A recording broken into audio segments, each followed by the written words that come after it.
everyone, I'm Revi. Today I will be answering several questions about public speaking and then I will continue with a short persuasive speech on mental health awareness. So the answer to the first question is, it is important for an informative speaker to maintain accuracy and clarity because the main goal is to educate or inform the audience.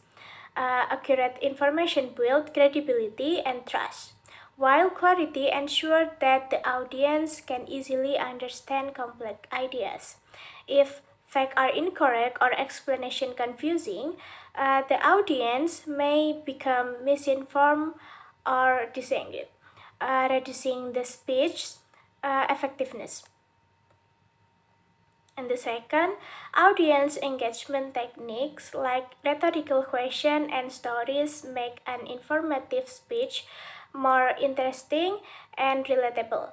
Rhetorical questions encourage listeners to think critically about the topic, while stories help illustrate facts in a real life and emotional context.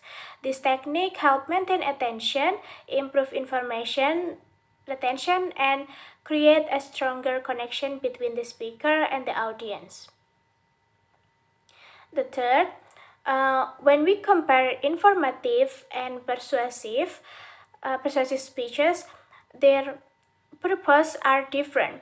From the purpose side, an informative speech aims to educate or share knowledge, while a persuasive speech aims to influence belief, attitude, or action. For the structure, informative speech are organized around fact, definition, or explanation, while persuasive speeches include arguments, evidence, and counter-arguments to support a viewpoint. From the delivery, informative delivery focus on clarity and neutrality, avoiding bias, and persuasive delivery use emotion, conviction, and rhetorical device to motivate or convince the audience. Next, pathos, and logo work together to strengthen persuasive speech. From ethos, credibility, establish the speaker trustworthiness and authority, and pathos, appeal to audience feelings, creating empathy or motivation, and logo use fact, reasoning, and evidence to support argument. When combined, they create a balanced and compelling message that appeals to both the mind and heart, making persuasion more effective.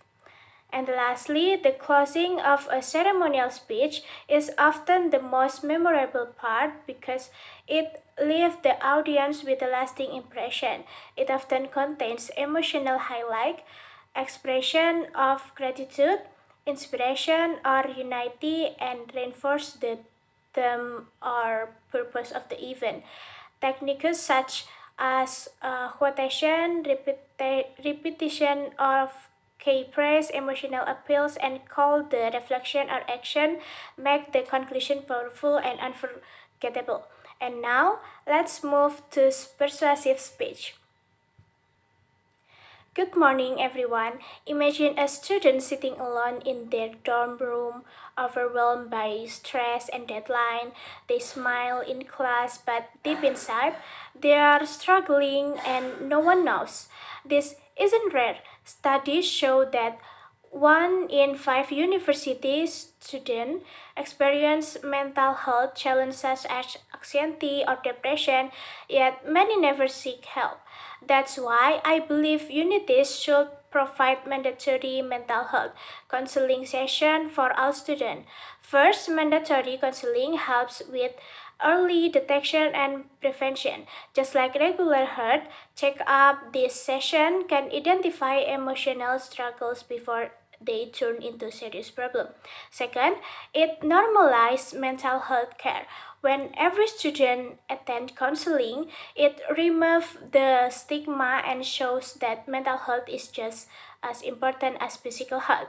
Third, mental wellness improve academic success. Students with healthy mind are more focused, productive, and confident in their studies. Some people might say that unnecessary or expensive, but universities already invest in libraries and sports center. Why not invest equally in the mental well-being of students? So in conclusion, mandatory counseling isn't about forcing students into therapy. It's about giving everyone a safe space to talk, be heard, and feel support.